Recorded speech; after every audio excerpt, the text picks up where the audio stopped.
North India का अगर सबसे पहला कोई दलित पुजारी था तो वो महावीर मंदिर में था। हमारे ससुर जी आचार्य किशोर कुणाल जी, डिबेट आता है कि दलितों को आगे करना क्या रिजर्वेशन ही एक मुद्दा है, या फिर जब क्रीमी लेयर वाला मैटर आया था, हमने किसी भूमियार से शादी की। शादी एक सवर्ण परिवार में की तो दलितों का भला कैसे करेंगे? हम कोई 9th फेल थोड़ी ना है जो आके वोट मांग रहे हैं। नेता के बच्चे होते हैं, उन पे तो मतलब डबल प्रेशर रहता है। अच्छा करो तो बोलेंगे कि अरे इसकी बेटी इसलिए अच्छा की, और अगर खराब करो तो बोलेंगे कि अरे इसकी बेटी होके भी अच्छा नहीं कर पाई। लोग हमको सांसद बिटिया कहते हैं। तो ये सबसे बड़ी मेरी जीत है। कभी भी शिव जी भी नहीं बोलते, हम तो माँ बाबा ही बोलते हैं। इस दुनिया में खाली हाथ ना है, इस दुनिया से खाली हाथ जाएंगे। जननायक कर्पूरी ठाकुर जी की धरती से आते हैं। मेरी पहचान समस्तीपुर से, समस्तीपुर की पहचान हमसे नहीं। हम उनको चिराग भैया चिराग भैया चिराग भैया ही करते हैं। हमारा सिर्फ ये कर्म ही नहीं है कि हम सेवा करें, हमारा ये धर्म भी है। दाल भात चोखा चोखा। वो युवा हैं इतने कि 18वीं लोकसभा में सबसे कम उम्र की सांसद मानी जा रही हैं। वो पढ़ी लिखी हैं इतनी कि prestigious lady Shri Ram college से लेकर दिल्ली स्कूल ऑफ इकोनॉमिक्स तक उनके रिज्यूमे में शामिल है। वो बिहार की राजनीति में या देश की राजनीति में एक प्रभावशाली दलित चेहरे के तौर पर उभर रही हैं। प्रमुखता से दलित मुद्दों पर बोलने के बाद भी वो इतनी प्रगतिशील हैं कि उन्होंने शादी एक सवर्ण भूमिहार परिवार में की। अब ये सारी चीज़ें इनके खिलाफ भी जाती हैं विरोधियों की नज़र में, वो इसलिए कि कहा जाता है कि ये वंशवाद की नुमाइंदगी कर रही हैं। मतलब वो ये इसलिए कहा जाता है कि इनके पिता डॉक्टर श्री अशोक चौधरी जी बिहार में बड़े नेता हैं, नीतीश सरकार में मंत्री हैं, जदयू के राष्ट्रीय महासचिव हैं। दादाजी महावीर चौधरी साहब कांग्रेस के दिग्गज नेताओं में शुमार हुआ करते थे, मंत्री भी रहे थे। अब उसी परिवार से चूंकि आ रही हैं तो आरोप लगेंगे। एक आरोप ये भी लगता है कि जब दलित राजनीति कर रही हैं तो इन्होंने शादी एक सवर्ण परिवार में की तो दलितों का भला कैसे करेंगी। अब ये सारे सवाल हम इनके सामने रखेंगे। शांभवी जी, बहुत स्वागत है आपका। सबसे पहले यहाँ से शुरू करते हैं कि 6 महीने बीत गए, राजनीति को जो देखा था, सोचा था, जाना था, माना था, अब जब उसमें घुस गई हैं, अखाड़े में जब उतर गई हैं, तो कैसा महसूस हो रहा है? सबसे पहले तो इतने खूबसूरत इंट्रोडक्शन के लिए आपका बहुत बहुत धन्यवाद, और आपके पूरी टीम का, एनडीटीवी डिजिटल का बहुत बहुत आभार कि आप अपना समय निकाल करके ये हमारे साथ इंटरव्यू करने के लिए आए हैं। सभी इंट्रोडक्शन में सभी आरोप को गंभीरता से हमने सुना है और आपके पहले प्रश्न का हम उत्तर देते हैं। 6 महीने हो गए हैं राजनीति में, पर 25 साल से राजनीति देख भी रहे हैं, और हम अपने आप को लकी मानते हैं कि भले ही डायरेक्ट इलेक्टोरल पॉलिटिक्स में हमारा समय अभी कम रहा है, पर राजनीति को अपने पिताजी और दादाजी के वजह से बहुत करीब से देखने का और अनुभव करने का भी अवसर मिला है। बहुत सारी चीज़ें ऐसी थीं जो हमको पहले से पता थी कि राजनीति में ऐसा ऐसा होता है, पर कभी भी उससे डरे नहीं। पर हाँ, जब से डायरेक्ट इलेक्टोरल पॉलिटिक्स में आए हैं, जो चीज़ सबसे अच्छी हमको लगी है वो ये है कि जनता का जो आशीर्वाद और प्यार है वो सभी जनप्रतिनिधि को मिलता है, पर हमको थोड़ा ज़्यादा मिला है। और एक बेटी होने के नाते, बिहार की बेटी होने के नाते, हमको पूरे प्रदेश से एक होता है ना समर्थन, सम्मान, आशीर्वाद मिला है जो हमको यहाँ तक आज पहुँचाया है। तो राजनीति का जो भी ड्रॉबैक्स है, वो ये सारा जो ये प्यार और आशीर्वाद है ना, वो सबको धो देता है। जब भी कभी लगता है कि कभी देखिए, हम लोग सब इंसान हैं, मेंटली, इमोशनली, फिजिकली एग्जॉस्ट होते हैं। राजनीति में फिजिकल अपीयरेंस, फिजिकल प्रेजेंस ही बहुत कुछ होता है। आपको एक समय में बहुत सारे जगहों पे उपस्थित रहना पड़ता है। एक दिन में, अभी सुबह आप दिल्ली में हैं तो शाम में आपको अपने क्षेत्र में रहना पड़ता है। तो ये सारी चीज़ें हैं। इसके अलावा बहुत सारी ऐसी चीज़ें होती हैं जो मानसिक तौर पे कभी कभी आपको परेशान कर सकती हैं। प्रेशर बहुत ज़्यादा होता है, जनता हमेशा आपको खोज रही होती है, सुबह हो शाम हो। ये कोई 9 to 5 जॉब नहीं होता कि सुबह उठें, डेस्क पे बैठ गए और फिर 5 बजे, उसका अलग प्रेशर है। पर ये कोई 9 to 5 जैसा नहीं है कि हम एक जगह पे, अगर हमको 1 बजे भी फ़ोन आएगा किसी का, 2 बजे भी आएगा, हमको रिस्पॉन्ड करना है। अगर जनता हमको रात में 11 बजे हो, सुबह के 6 बजे खोज रही है, तो हमको रिस्पॉन्ड करना है। हम लोग एम्स देखते हैं, मतलब जो पेशेंट्स आते हैं एम्स में इलाज कराने के लिए, पीएमसीएच हो, आईजीआईएमएस हो, बहुत सारे पेशेंट्स जो अपने स्वास्थ्य के लिए इलाज कराते हैं। अब ये मेडिकल इमरजेंसी तो समय देख के नहीं आता, तो आपको उस समय अवेलेबल रहना है। कभी कहीं कोई घटना हो गई, कभी कुछ हो गया, तो उसके लिए आपको उपस्थित रहना पड़ता है, तो प्रेशर बहुत ज़्यादा रहता है। पर ये सारे प्रेशर को टैकल करने के लिए बस वो जो सांसद बिटिया का टैग होता है ना, अरे वाह। वही सब कुछ है। तो हमको लगता है कि नहीं, बहुत एक खूबसूरत सफ़र अभी तक का रहा है और आने वाले समय में इससे भी ज़्यादा खूबसूरत होगा। आपको मतलब छप्पड़ फाड़ के जो कहते हैं छप्पड़ फाड़ के वोट मिले आपको, आपका सपना तो पूरा किया लोगों ने, अब आपका नंबर है। तो सबसे पहले आपके निर्वाचन क्षेत्र की बात करते हैं कि वहाँ के लिए आपका क्या ब्लूप्रिंट लेके चल रही हैं। आभार व्यक्त करेंगे समस्तीपुर की जनता का, जिन्होंने हमें बिहार प्रदेश में दूसरी सबसे बड़ी जीत दिलाई। पर असली जीत हम मानते हैं कि जीतने के बाद हमको लगा कि असली जीत हमारी मतों में नहीं थी, वो इसमें थी कि जब भी हम समस्तीपुर जाते हैं, लोग सांसद महोदया कभी नहीं कहते, हमेशा कहते सांसद बिटिया है हमारी। तो वो असली जीत है और बहुत हमेशा बहुत स्नेह और दुलार, जैसे एक बेटी को खोइछा भर के मिथिलांचल में स्नेह और दुलार मिलता है, वैसे ही हमको ही उतना ही दुलार मिला है। और समस्तीपुर के लिए एक रोड मैप है हमारे पास। यूजुअली ऐसा होता है कि लोग अपने जो सरकार होती है वो अपना इलेक्शन मैनिफेस्टो निकालती है, पर हमने भी समस्तीपुर के लिए एक इलेक्शन मैनिफेस्टो निकाला था, जिसमें अलग अलग मतलब एरियाज़ पे हमने फोकस किया था। समस्तीपुर लोकसभा का एक लॉन्ग पेंडिंग डिमांड रहा है। इंफ्रास्ट्रक्चर वाइज समस्तीपुर थोड़ा पीछे है। आरओबीज हैं, फ्लाईओवर्स हैं, जो पेंडिंग प्रोजेक्ट्स हैं, 10 साल 12 साल से वो सारे प्रोजेक्ट्स पेंडिंग है। भोला टॉकीज बीच शहर का है, जाम की समस्या बहुत ज़्यादा है। मुक्तापुर गुमटी है जो समस्तीपुर को डीएमसीएच से कनेक्ट करता है, पर वहाँ पे भी एक आरओबी की आवश्यकता है, क्योंकि जब फाटक लग जाता है तो वहाँ पे 2-2 ढाई घंटे का जाम लग जाता है। और जाम लगने की मतलब मेन दिक्कत ये है कि उसमें एम्बुलेंस और अगर मेडिकली इल पेशेंट्स हैं वो लोग भी फंस जाते हैं।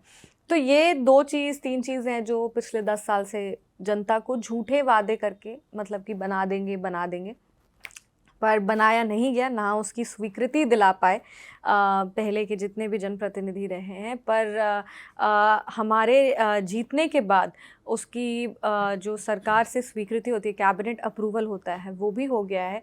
और बहुत हद तक अब दोनों जो फ्लाईओवर है उसमें से एक टेंडरिंग में है, एक अपने फाइनल स्टेजेस पे है। और हम ये मानते हैं कि 6 महीने से लेके मतलब 2025 के विधानसभा चुनाव के पहले उसका शिलान्यास भी हो जाएगा।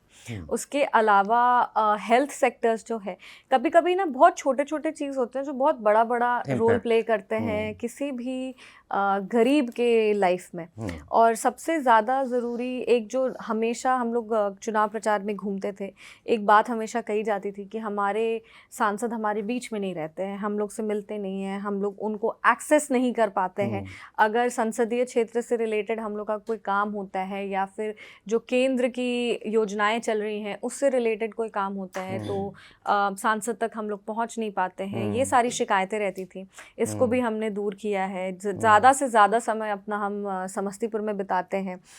जब सत्र नहीं चल रहा होता है तब हम जाके स्पेशली अपने क्षेत्र में रहते हैं, लोगों के बीच में रहते हैं। संसदीय क्षेत्र बहुत बड़ा होता है, उसमें 6 विधानसभा है हम लोग मेरे क्षेत्र में।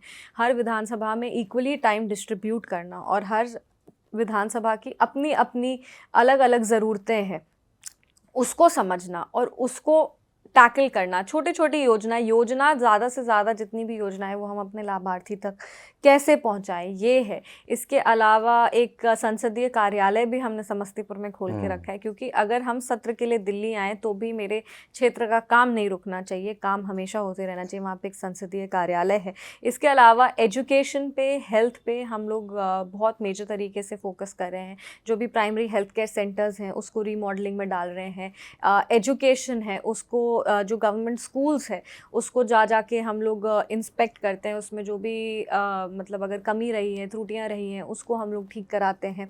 इसके अलावा बहुत सारे राज्य की भी योजना चल रही हैं जो अगर सही ढंग से इम्प्लीमेंट नहीं हो पा रही। हमारे पास तो इतनी सारी योजनाएं ही हैं कि आपको अलग से अगर वो योजना का भी आप 90% इम्प्लीमेंट उसको कर दो, हम लोग 65-70% पे, अगर 60 से 70 के बीच में यूजुअली जो योजनाएं हैं उसका इम्प्लीमेंटेशन होता है और उसमें हम लोग सोचते हैं कि बहुत काम हो गया। पर अगर आप उसी योजना को सही ढंग से 90%, 95%, 100% तक अगर आप इम्प्लीमेंट कर दें तो सोचिए कि आप कितने लाइफ्स को इम्पैक्ट कर सकते हैं। इसीलिए हम लोग का वो भी एक फोकस है कि जितनी भी राज्य सरकार की योजनाएं हो या फिर केंद्र सरकार की योजनाएं हो, उसको ज़्यादा से ज़्यादा हम लोग वहाँ पे इम्प्लीमेंट कराएं।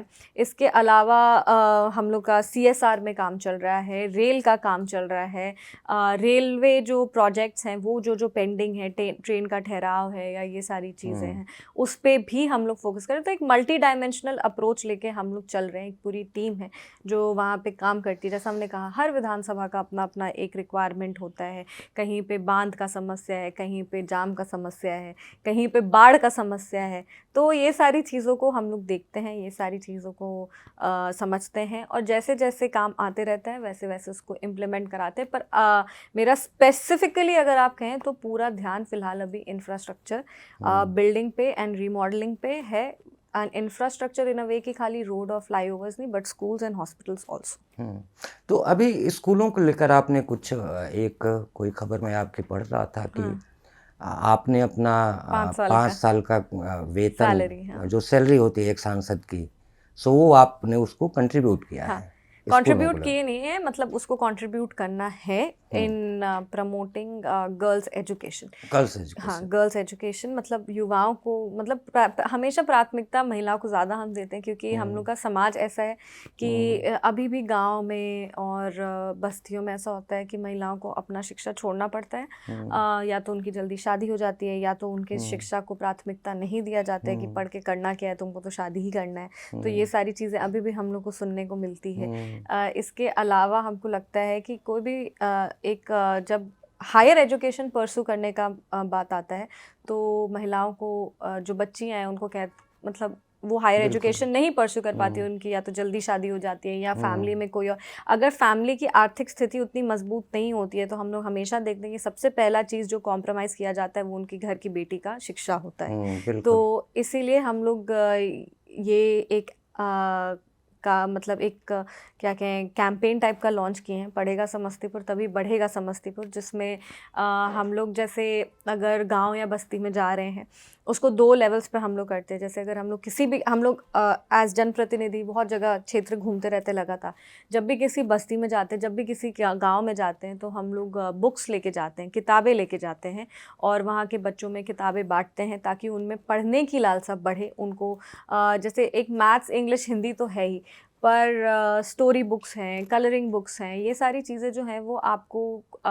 को करिकुलर एक्टिविटीज़ की तरफ खींचती हैं। रीडिंग जैसे जो पढ़ने की का मतलब मन इच्छा होता है वो जगाता है, आगे आपको पढ़ने को मिलता है, अवेयरनेस आपकी बढ़ती है। तो ये सारी चीज़ें हम लोग करते हैं। इसके अलावा ये उसका जो कैंपेन का सेकंड पार्ट है वो यही है कि अपनी सैलरी को हम 5 साल की डोनेट करना चाहते हैं क्योंकि हमने कहा था कि हम राजनीति में किसी लालच से या ग्रीड से नहीं आए हैं। यहाँ राजनीति में आने का मेरा ये मकसद बिल्कुल भी नहीं है कि आके हम अपना झोली भरें, अपना घर भरें, नहीं, ये नहीं है। हम यहाँ पे कुछ बदलने के लिए आए, समाज को बदलने के लिए आए हैं।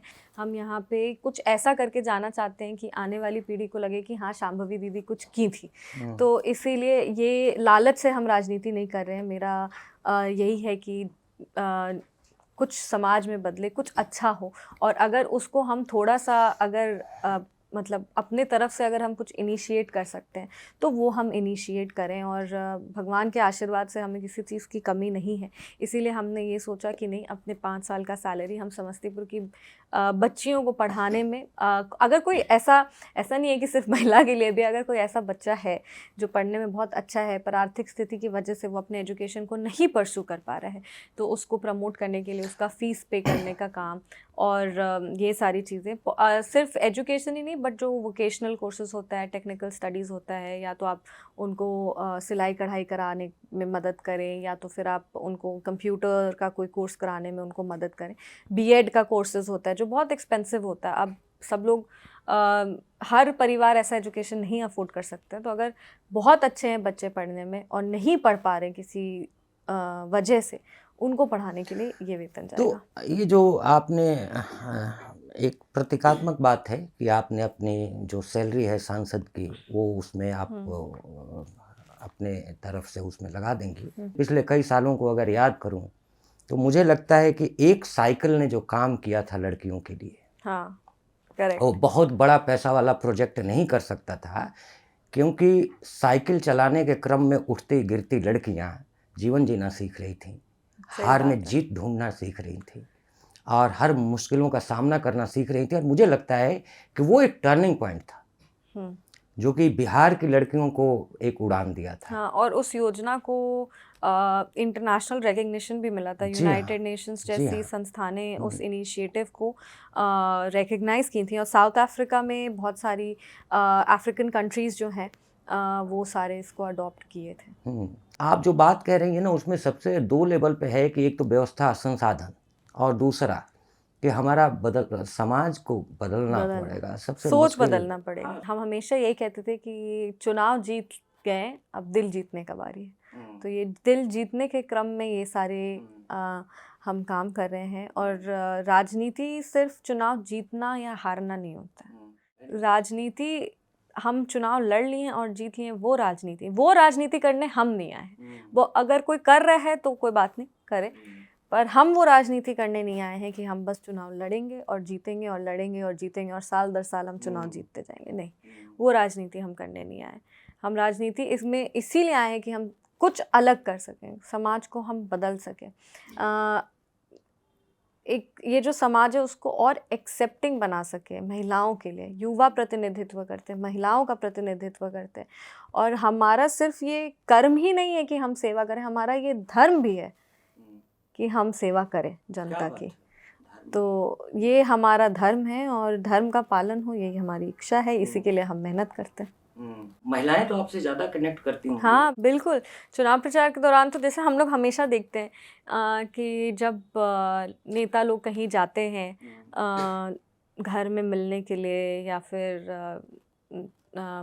कोई भी अगर राजनीतिक काम से गए या फिर ऐसे मिलने जुलने के लिए भी गए, तो गांव का माहौल ऐसा होता है कि एक घर के आगे एक आंगन होता है और आंगन में गांव के सभी लोग आ जाते हैं और फिर वहीं पे सब लोग नेता से बात कर लेते हैं, फिर नेताजी चले जाते हैं। हमेशा ज़्यादातर यही देखते हैं। हम नहीं कह रहे ये सही है कि गलत है, ये चीज़ हम नहीं कह रहे। हम कह रहे हैं कि ये प्रचलन है, ये ऐसे चले आ रहा है। लेकिन जब हम चुनाव प्रचार में जाते थे वोट मांगने के लिए, तो अब आप इसको प्यार कहिए या मेरा महिलाओं ने का फ़ायदा कहिए, सब गाँव की महिलाएँ भी आती थी और हाथ पकड़ के हमको घर के अंदर लेके जाती थी कि आओ चलो अंदर बैठो, अंदर खाओ, मतलब वो चीज़ था। और एक हमने बात कही थी शुरू में कि खोइचा, तो हर घर में हमको घर के अंदर जो भी उनका पूजा रूम हो, छोटा हो बड़ा हो जैसा भी हो, वो खोइचा हमको हर जगह मिला है। और उसको देने का मतलब, खोइचा हमेशा अपनी बेटी को दिया जाता है कि उसका घर भरा रहे, उसको उतना आशीर्वाद मिले।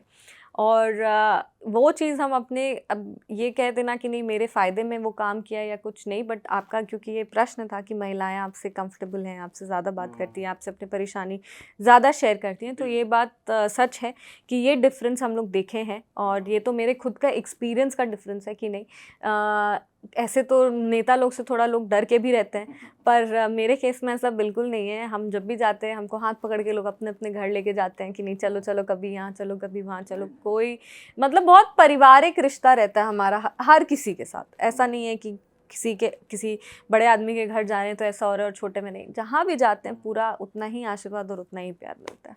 पहली बार तो आप जो चुनाव जीती हैं अभी यहाँ से बिहार में, ये तो चलिए आपको एक मौका दिया है, अब असली लड़ाई तो अगली बार होगी आपकी। आपके बारे में ये भी कहा जाता है कि भाई एक राजनीतिक परिवार से हैं, पिताजी मंत्री हैं, दिग्गज नेता हैं, बड़े दलित नेता हैं, आपके ग्रैंडफादर भी नामी गिरामी और दिग्गज नेता रहे, कांग्रेस के मंत्री रहे, और फिर आप राजनीति में आई।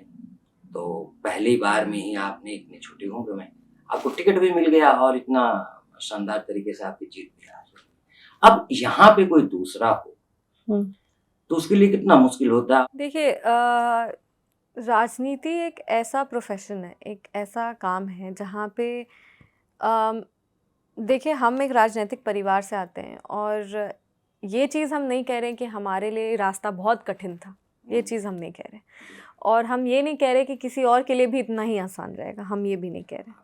हम ईमानदार रह के कह रहे कि हमको टिकट मिलने तक का सफ़र शायद मेरे को एक्सेसिबिलिटी शायद बेटर मिला हो, मेरे को लोगों से मिलने जुलने का जो एक एक्सेस वन वे पैसेज जो बनता है जब आप लोगों को अप्रोच करते हैं टिकट के लिए, तो भले ही हमको क्योंकि हम सो एंड सो की बेटी हैं या सो एंड सो की पोती हैं तो हमसे लोग जल्दी मिल लेंगे, हमसे लोग जल्दी बात कर लेंगे, ये चीज़ हो सकता है। पर राजनीति एक ऐसा काम है जहाँ पे आप अपने दम पे चुनाव नहीं जीत सकते, जनता आपको चुन के भेजती है, जो फाइनल फैसला होता है वो जनता का होता है। और राजनीति एक लौता एक प्रोफेशन है जहाँ पे हमको हर 5 साल में एग्ज़ाम क्लियर करना है। ये ऐसा नहीं है कि आज हम डॉक्टर बन गए हैं तो अब हम डॉक्टर बने रह गए, या हम जज बन गए हैं तो जज बने रह गए, या हम इंजीनियर बन गए हैं तो बने रह गए।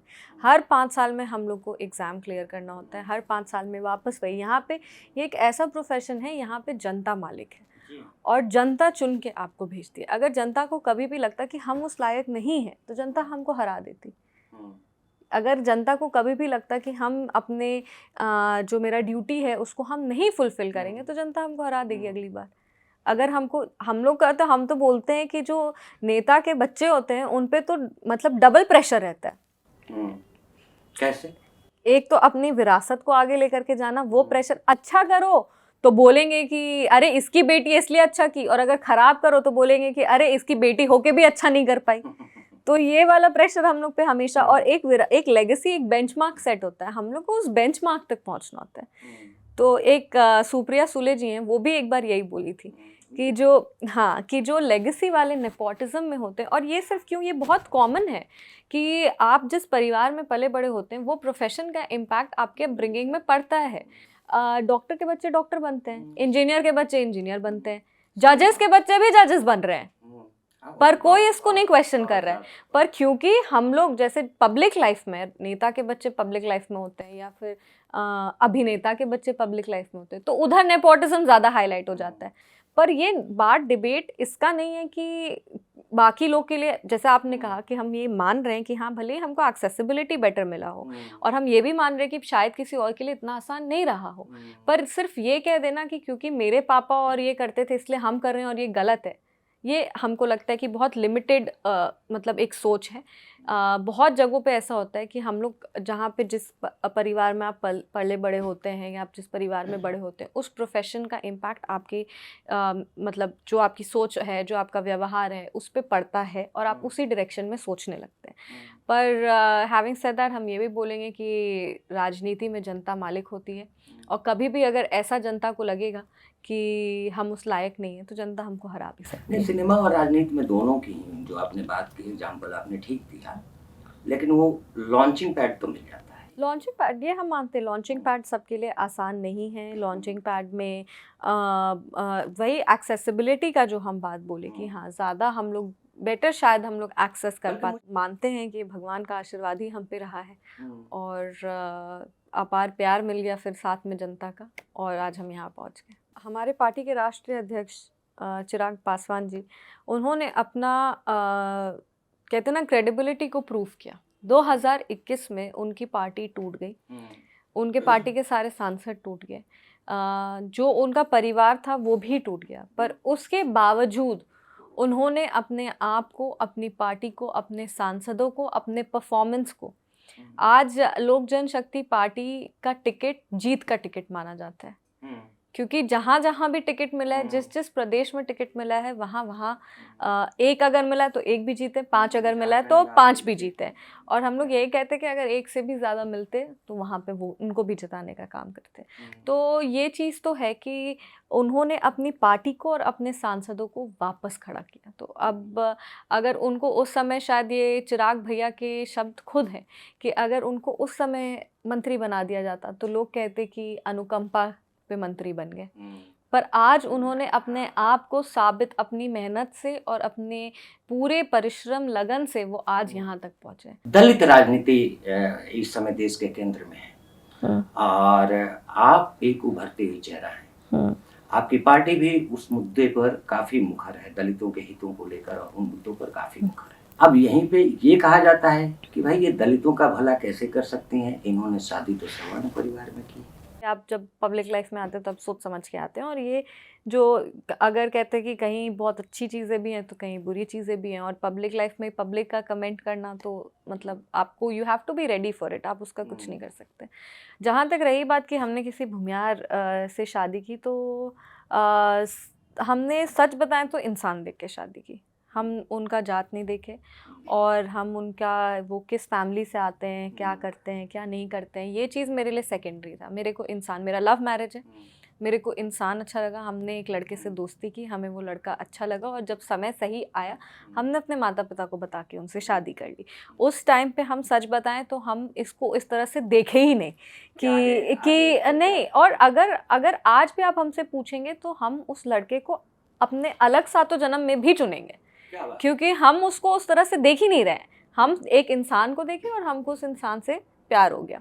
अब जहाँ तक रही बात दलित राजनीति की, तो हम एक चीज़ क्लियर कर देना चाहते हैं कि सायन कुणाल जिस परिवार से आते हैं, उनके पिताजी का नाम आचार्य किशोर कुणाल है, और जितना काम उन्होंने दलितों के लिए किया है, जितना काम वो दलित वर्ग को आगे करने के लिए किए हैं, हम मानते हैं कि शायद ही कोई दलित नेता आज के दिन में उतना काम कर सकता है दलितों के लिए। दलित राजनीति करने वाले बहुत हैं, पर दलितों को आगे बढ़ाने वाले कौन है, हमें वो देखना चाहिए। देश में सही में दलितों को जो उनके अस्तित्व की लड़ाई है उसमें कौन मजबूती दे रहा है, ये देखना सही है। हमारे ससुर जी आचार्य किशोर कुणाल जी ने मतलब नॉर्थ इंडिया का अगर सबसे पहला कोई दलित पुजारी था तो वो महावीर मंदिर में था, जिस ट्रस्ट के वो सेक्रेटरी हैं। अच्छा, पटना महावीर मंदिर में। एक सेकंड के लिए आपको रोकूंगा।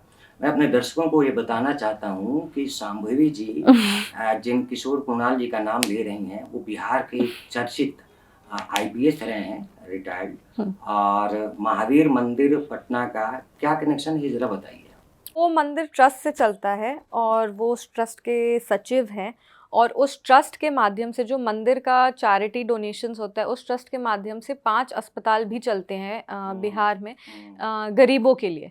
और महावीर कैंसर संस्थान एक है जो नॉर्दर्न इंडिया का मतलब टाटा इंस्टीट्यूट से उसका कंपैरिजन किया जाता है। वो इतना टेक्नोलॉजिकली भी एडवांस्ड और इतनी अच्छी जांच और इलाज वहाँ पे कैंसर का होता है, और ख़ास करके बहुत महावीर आरोग्य, महावीर कैंसर, महावीर वात्सल्य, ये सारे जो हैं 5 अस्पताल हैं महावीर नाम से। और जो महावीर कैंसर इंस्टीट्यूट, मतलब ये सारे पांचों में ये अस्पताल जो है ये सिर्फ और सिर्फ गरीबों के लिए बना है। मतलब कि वहाँ पे मतलब बहुत नॉमिनल चार्जेस में, कोई प्रॉफिट बनाने का वो अस्पताल नहीं है, और उस सोच से वो अस्पताल चलता भी नहीं है। और ये पांचों अस्पताल महावीर ट्रस्ट के सौजन्य से चलता है। महावीर मंदिर ट्रस्ट जो है उसके सौजन्य से, तो मंदिर में जो भी डोनेशंस आते हैं, या फिर जो भी जो आप लोग जाते होंगे तो जो भी कंट्रीब्यूशंस लोग करते हैं, उससे ये सारे अस्पताल चलते हैं। और जब अस्पताल में इंसान इलाज कराने के लिए जाता है तो उससे उसकी जात नहीं पूछी जाती है। तो ये चीज़ है। और इसमें हमको अभी तक हम लोग कभी कास्ट डिवीज़न तो मांगे नहीं है, पर हाँ हम मानते हैं कि कभी भी ऐसा नहीं हुआ है कि कोई कास्ट डिस्क्रिमिनेशन वहाँ पे हुआ है, और दलितों को भी इसका बहुत लाभ मिला है। इसके अलावा हमारे ससुर जी ने किताब भी लिखी है, दलित देवो भव, उस किताब का टाइटल है। और ये सब शादी के पहले हुआ है, ऐसा नहीं कि हमसे शादी हुई उसके बाद वो ये सब किए, शादी के पहले। तो ये चीज़ हम लोग सबको सोचना चाहिए ना कि सही में दलितों के लिए कौन काम किया है। तो जिन आप बहुत सम्मानित नाम हैं श्री किशोर कुणाल जी, जो आईपीएस रहे हैं, और उनका मैं कहीं पे कुछ सुन रहा था, तो उन्होंने कहा कि मैं शायद ऐसे चुनाव प्रचार में नहीं आता शांभवी जी के, लेकिन मुझे इसलिए आना पड़ा कि एक बात फैलाई जा रही है कि मैं इस शादी के खिलाफ हूँ। नहीं, देखिए मेरे फादर इन लॉ जो है वो पब्लिक लाइफ से बहुत दूर रहते हैं। वो बहुत ही मतलब ग्राउंडेड इंसान है, हम्बल इंसान है। अपना वो पढ़ने का शौक़ रखते हैं, वो पढ़ते हैं, और ज़्यादा समय अपना मंदिर में और अस्पतालों में ही देते हैं। तो पब्लिक लाइफ से वो थोड़ा दूर रहते हैं। और मतलब पब्लिक लाइफ में हम लोग हैं तो लोग कैसे होता है कि कोई कमेंट कर दिया फेसबुक पे या शायद कोई कुछ बोल ही दिया उनको फ़ोन करके, तो वो बहुत सीरियसली उस चीज़ को ले लिए थे। ऐसा उनको कोई शायद बोल दिया होगा। अभी तक तो वो हमसे ये चीज़ नहीं शेयर की है, वो उस क्लिप में भी हम ही सुने थे। तो उनको शायद कोई बोला होगा कि अगर आप नहीं आएंगे as a father in law, अगर आप कैंपेन में नहीं आएंगे तो शायद गलत मैसेज चला जाए, जो कि बहुत मतलब ये कोई भी पब्लिक लाइफ में सोचता है कि फैमिली को साथ दिखना ज़रूरी है। अगर हाँ, वो ऐसा सोच सकता है और ऐसा होता है कि अगर आपकी कोई फैमिली का एक मेंबर मिसिंग है तो लोग ऑटोमेटिकली सोचने लगते हैं कि अरे आप हाँ कि नहीं कि अरे ये इनको पसंद नहीं आया लगता है, या कुछ ऐसा होता है। अभी बहुत सारे जगह होते हैं कि अगर साइन कभी मेरे साथ नहीं हो कहीं पे तो लोगों को ऑटोमेटिकली लगने लगता है कि कुछ गड़बड़ हो गया है या कुछ, जबकि ऐसा नहीं होता है। पर सोचने वाले सोचते तो वो उस चीज़ को थोड़ा सीरियसली ले लिए थे। बट उनको वो पूरे चुनाव प्रचार हमारे साथ थे। शुरू में तो वो 1-2 दिन के लिए, क्योंकि उनका स्वास्थ्य भी उतना अच्छा नहीं रहता, तो हम लोग भी प्रेशर नहीं, हम लोग तो उनके स्वास्थ्य के लिए सोच के प्रेशर नहीं बनाए कि नहीं आना ही है, आना ही है। पर वो फिर जब मान गए कि नहीं हम आएंगे, तो वो आए और वो 1-2 दिन में वापस गए और फिर वो वापस 10 दिन के लिए आए। तो मतलब उनको बहुत चुनाव प्रचार में मज़ा भी आया, हमको लगता है आनंद भी आया। हम लोग बात भी करते हैं कि पहला एक्सपीरियंस उनका था। और उस जिस प्रेस कॉन्फ्रेंस आप ये सेंटेंस पे किए, उसी प्रेस कॉन्फ्रेंस में वो एक और बात बोले थे। वो बोले थे कि अगर सायन का चुनाव होता तो शायद हम नहीं आते। और एक और बात बोले थे कि शांभवी योग्य उम्मीदवार हैं और अच्छे इंसान हैं, मेरी बहू हैं, सिर्फ इसलिए मैं उनका समर्थन नहीं करता। हाँ, ये सही बात है। और मेरे को वही 2 लाइनों से हमको याद है कि उस दिन हम जब उनका प्रेस कॉन्फ्रेंस था, हम उनके साथ नहीं थे, हम चुनाव प्रचार में कहीं और थे और हम उसको फिर बाद में वीडियो सारा देखे थे, तो हमको बहुत अच्छा लगा। हम यही मानते हैं कि उनका बहुत ही मतलब कह सकते हैं कि एक सिर्फ ससुर जी की तरह नहीं, पर एक पिता की तरह। और इसीलिए नहीं कि मेरे फैमिली मेम्बर हैं हम इसीलिए बोल रहे हैं, पर अगर ऐसे इंसान का जो मानव सेवा का लोग उदाहरण देते हैं कि मानव सेवा हो तो उनके जैसा कोई करे तो करे, तो वैसे इंसान का अगर प्रशंसा हमको मिला तो उससे हमको बहुत बल मिला। वो बहुत धार्मिक व्यक्ति हैं और बहुत सम्मानित हैं, मतलब अपने कार्यों के लिए। आपका भी धार्मिक रुझान है। शांभवी नाम का मतलब होता है पार्वती। हाँ, दुर्गा माँ का नाम है। काशी विश्वनाथ मंदिर आपका आना जाना काफी ज्यादा। हाँ, शिव की भक्ति बहुत बड़े मतलब हम अपने आप को बोलते हैं कि मतलब हम कभी भी शिव जी भी नहीं बोलते, हम तो माँ बाबा ही बोलते हैं। क्योंकि मेरे लिए हमको लगता है कि अगर संसार में सब कुछ अगर मेरे लिए हो रहा है तो वो माँ और बाबा ही करें, उनके आशीर्वाद से हो रहा है, उनके प्यार से हो रहा है। और धार्मिक हैं हम, पूजा पाठ करते हैं। हाँ, मतलब माँ दुर्गा माँ और बाबा शिव, हाँ माँ बाबा बोलते हैं हम। और खूबसूरत सा रिश्ता है मेरे महादेव के साथ, जहाँ पे अंधभक्ति नहीं है, प्यार है, प्यार का रिश्ता है। एक चीज़ हम हमेशा कहते हैं कि हम गॉड फियरिंग नहीं है, हम गॉड लविंग हैं। और हम भगवान को बहुत प्यार करते हैं। माँ बाबा को जैसे आप अपने मम्मी पापा का कैसे होता है कि आप सुबह उठ के फ़ोन पे बात करते हैं, वैसे ही हम अपने माँ बाबा से बात करते हैं। जो मेरा पूजा होता है, बिना पूजा किए हुए हम दिन का शुरुआत नहीं करते, तो हम रोज़ पूजा करते हैं। और पूजा भी मेरा ऐसा होता है कि हम माँ बाबा से बात करते हैं, जो मेरे दिल में वो हम उनको बताते हैं। कभी कुछ मेरे मन का नहीं हो तो हम गुस्सा भी जाते हैं, और गुस्से में 1-2 दिन हम पूजा रूम में जाएंगे और बोलेंगे कि नहीं, हमको आज आपसे बात ही नहीं करना। तो ये भी होता है, खूबसूरत रिश्ता, धार्मिक हैं हम। और हम ये मानते हैं कि धर्म आपको मतलब जीवन को आसान बना देते हैं। जीवन जीने का वो एक तरीका होता है आपको, जब आप धार्मिक होते हो तो आपको जीवन कैसे जीना है उसमें it's like it teaches you how to live life. Rituals नहीं है, रिचुअल्स में हम कभी नहीं बनते हैं। हम अपने भगवान से प्यार करते हैं और इतना ही हमको पता है कि महादेव मेरे लिए जो करेंगे, माँ बाबा जो करेंगे वो मेरे लिए सही करेंगे। तो ये कोइंसिडेंट है कि आप जिस परिवार में, हाँ बिल्कुल, ये बिल्कुल कमाल की बात है। ये हाँ ये डिवाइन ये हमको लगता है कि डिवाइन इंटरवेंशन ही है कि हमारा शादी जिस परिवार में हुआ वहाँ पे भी लोग उतने धार्मिक हैं। मेरे हाँ मतलब वो भी पूजा पाठ करते हैं और मतलब भगवान में मानते हैं। मेरे पिताजी भी महादेव के बहुत बड़े भक्त हैं। अच्छा, और आपका परिवार भी? हाँ, मेरे पिताजी तो बहुत ही बड़े भक्त हैं, मतलब हम लोग से 10 टाइम्स ज़्यादा हैं वो।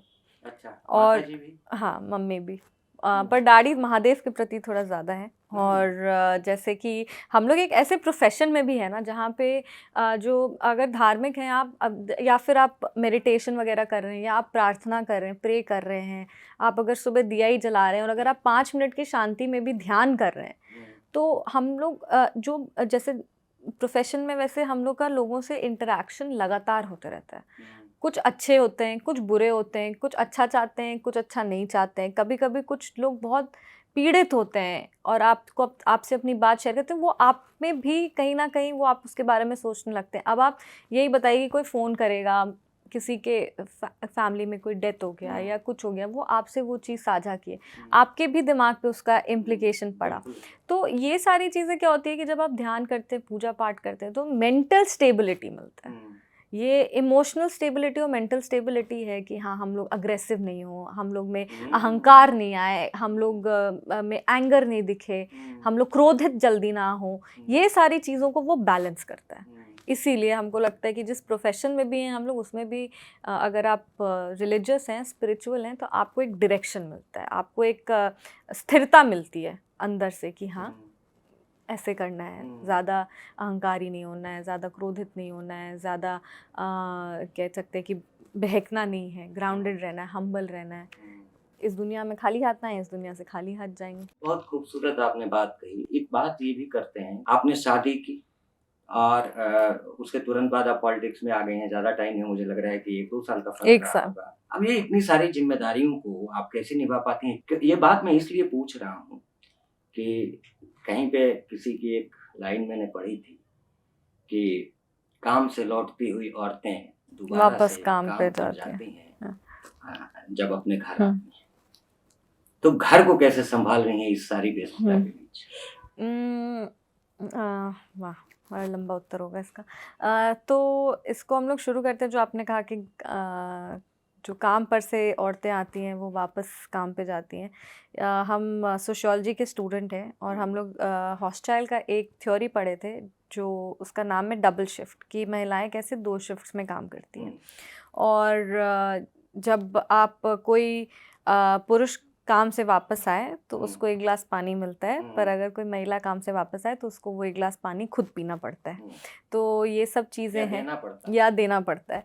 तो ये सारी चीज़ें हैं और ये चीज़ हम रिकग्नाइज़ करते हैं कि नहीं, जो महिलाएं काम भी करती हैं और घर भी संभालती हैं, वो लोग में कह सकते हैं ना कि दैव्य शक्ति होती है।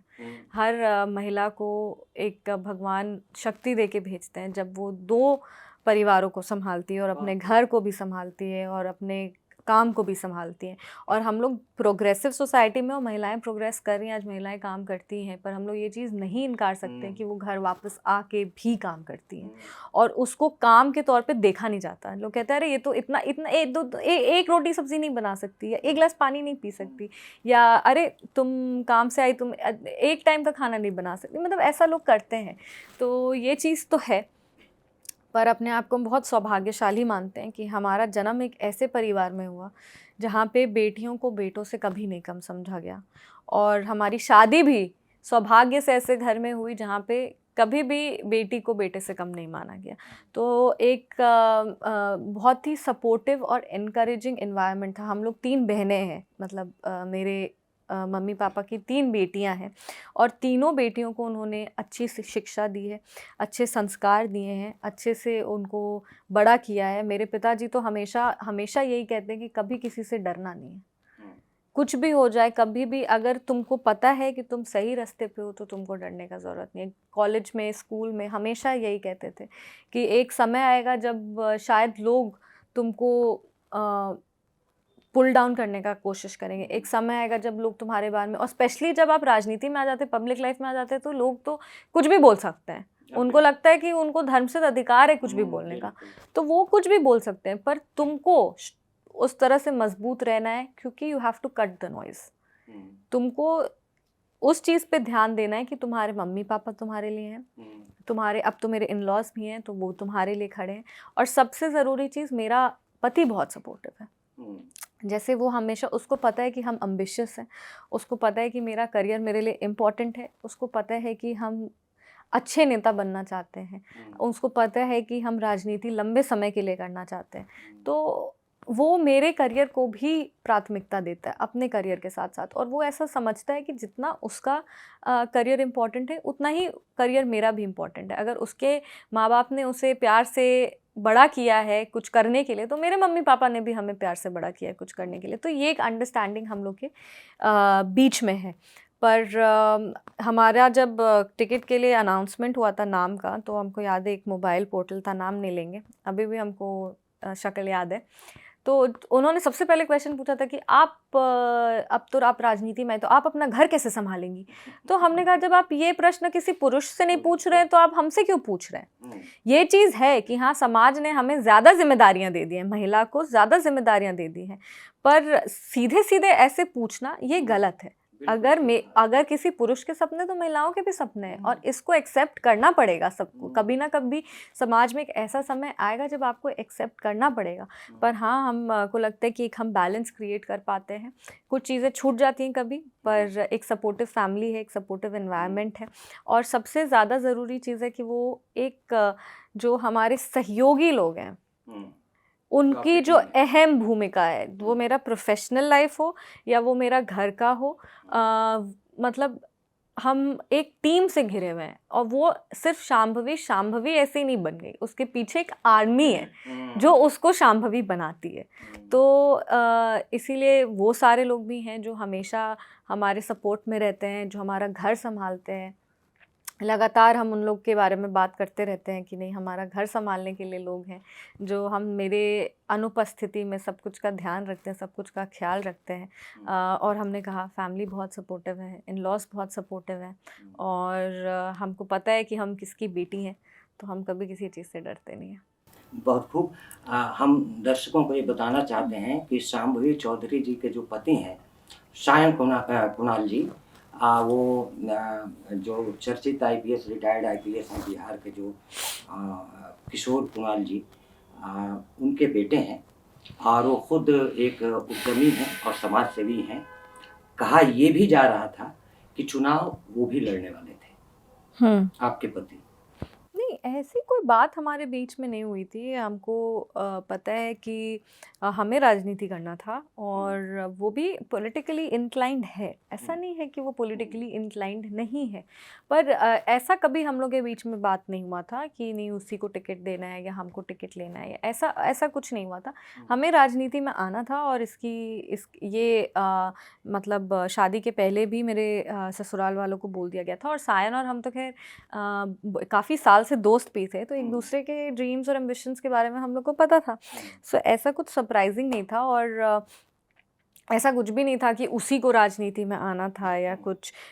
पॉलिटिकली वो इंटरेस्टेड है, पर वो एक अधिवक्ता भी है, उसका एक लॉ फर्म भी है, वो लॉ फर्म पटना में चला रहा है, और वो अपना प्रोफेशन अच्छे से प्रैक्टिस कर रहा है। ज्ञान निकेतन स्कूल, जी, मेरी मदर इन लॉ सासू माँ जो है वो ज्ञान निकेतन जो चेन ऑफ स्कूल्स है उसको वो देखती हैं, एडमिनिस्ट्रेटर है ज्ञान निकेतन स्कूल की, ट्रस्टी भी हैं। और सायन कुणाल जी भी पूरी तरीके से विद्यालय का जो समूह है उसको संभालने में रहते हैं। और ये भी काफ़ी शिक्षा के क्षेत्र में, मतलब गरीब बच्चों को इस तरीके हाँ से हाँ, मदद कर रहे हैं आप लोग। आर्मी के प्रोफेशनल्स जो शहीद हो चुके हैं, आर्मी पर्सनल्स, उनके बच्चों को मुफ्त में शिक्षा देना, आरटीई के तहत मुफ्त में शिक्षा देना, और बहुत मतलब समाज में एक क्वालिटी एजुकेशन विथ वैल्यूज़, मतलब शिक्षा के साथ संस्कार का जो थीम है उसको लेकर के ज्ञान निकेतन आगे बढ़ रहा है। और उसमें ही हमारे पति भी उसी में काम करते हैं, स्कूल का समूह चलाते हैं, और अधिवक्ता भी हैं। तो आप भी तो रही हैं स्कूल में?